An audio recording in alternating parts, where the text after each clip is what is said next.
in that statement. Dr. Richardson says the world is 4.6 billion years old. The human population speaks very loudly against that. The population chart here indicates the whole thing started less than 5,000 years ago.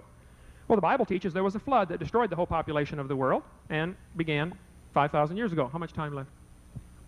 20 minutes? Good, don't keep track. Okay. The sun is burning and shrinking 5 feet per hour. The sun is burning 6 million tons of hydrogen per second converted to helium thrown off into the atmosphere. The sun is shrinking.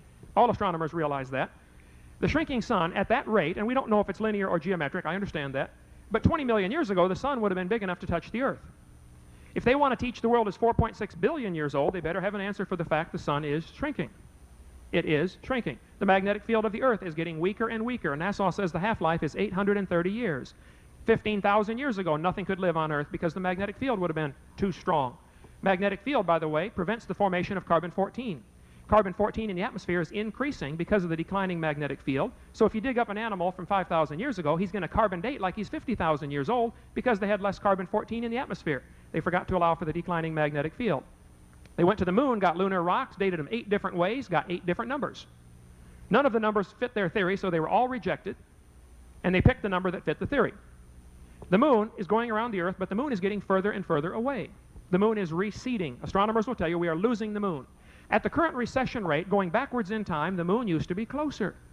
You bring the moon back in a couple million years ago, the tides would have been so great that it would have drowned everything on Earth twice a day. It can't be millions of years old. I've got tons of stuff. The dust on the moon was a great surprise to the astronauts. They went up there and discovered the dust was only 3/4 of an inch deep. They predicted an inch of dust every 10,000 years, based on the dust in space and the moon going around running into it like your windshield collects bugs, you know. And they put giant landing pads to settle in on top of the dust. Neil Armstrong stepped off on it and he said, hey, this is only 3/4 of an inch thick. 6,000 years, 7,000 years worth of dust up there. It can't be millions of years old. The salt's in the ocean. Does that mean quit? Okay. I've just begun. I've got nearly 500. If you want to stay for the next 6 days, we can go. There's many obstacles to the idea that the Earth is billions of years old. It cannot be billions of years old. Thank you.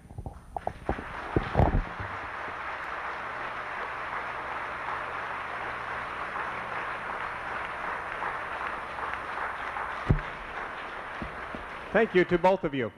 Again, I remind you, if you have questions, please, we have ushers in the back who I understand it will bring the questions up to you if you just raise your hand or stick them out in the aisle or something else. We have a number, and if you don't mind, I'll begin right with them. We're going to start with a rather simple one, and I guess I'll ask Dr. Hovind to address this first and then Dr. Richardson to respond. Is creation still going on? Is it possible that evolution is the means of creation? I would say absolutely not.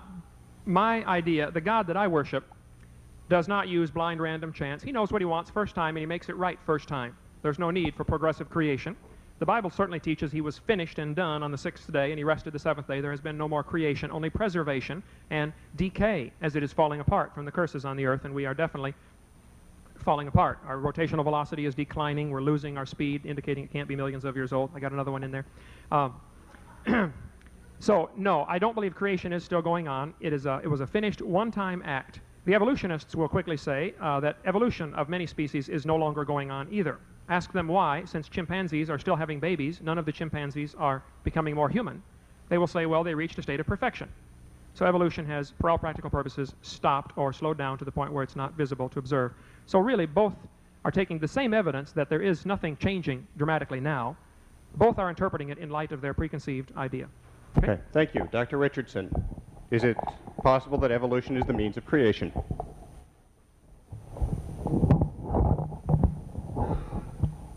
No, these things came off. Is it possible that evolution is the means of creation? I'm afraid that I don't believe in creation, so I don't think that evolution is a tool for it. I believe that evolution is still continuing. We have many evidences of this today. We have many responses of organisms to natural selection. We have numerous examples of natural selection leading to divergence of populations, leading to changes in populations. So evolution continues. Whether it's a tool of creation or not, I'm not here to answer a religious question. Okay, thank you. I'll direct the next question to you first then, Dr. Richardson. Since both creationism and Darwinism are not sciences in the true sense of the word, but actually religious, how can either be taught and displayed in the, quote, naked public sphere? The naked public sphere. Naked public square. I didn't write these, I'm sorry. I don't believe Darwinism is a religion. It is not based on faith. My faith is separate from my science. My family is a very religious family. They do not believe in the literal translation of the Bible, however. All of my family keeps their religion answering questions of religious significance and keeps their science, their reasoning mind, working and answering questions with respect to reason. Okay, thank you. I'll bet it would. Very good. I think we probably get a squeal if we're all turned on at the same time, so don't get too surprised if all of a sudden our eardrums are destroyed. If creation happened quickly, why do we see an evolutionary order in the fossil record? You may begin. Okay.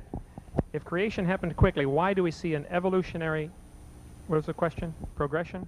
An evolutionary order in the fossil record. Okay, we do not see an evolutionary order at all in the fossil record. Nearly all types of fossils have been found in every single layer. There have been human skeletons found in so-called Cambrian rock. The truth of the matter is the entire geologic column, the 12 different layers of geologic column, is a hoax. It does not exist any place in the world except in the textbook. I taught earth science 13 years. Geologic column does not exist. If there is an order to the fossils, and there is a slight order, birds are generally found on the top. That would be positive proof of a flood because, number one, in a flood situation, a bird's the last one to drown.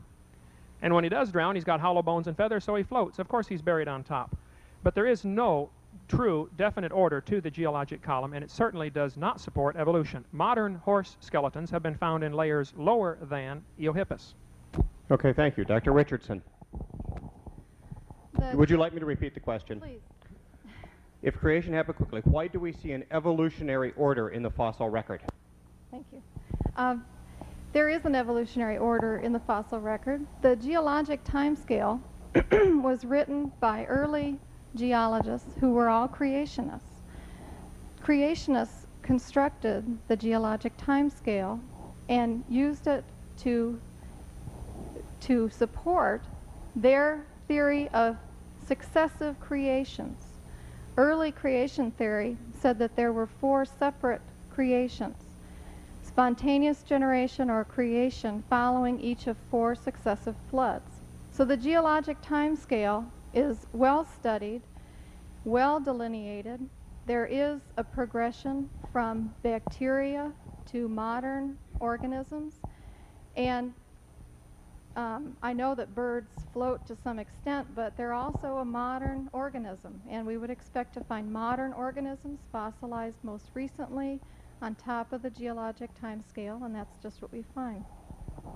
Okay, a related question, perhaps. Are there any intermediate life forms or fossils in the geologic record that prove evolution occurred as opposed to mere natural selection within a species or kind? Did you get that one? I'm not sure I did. Let me read it again.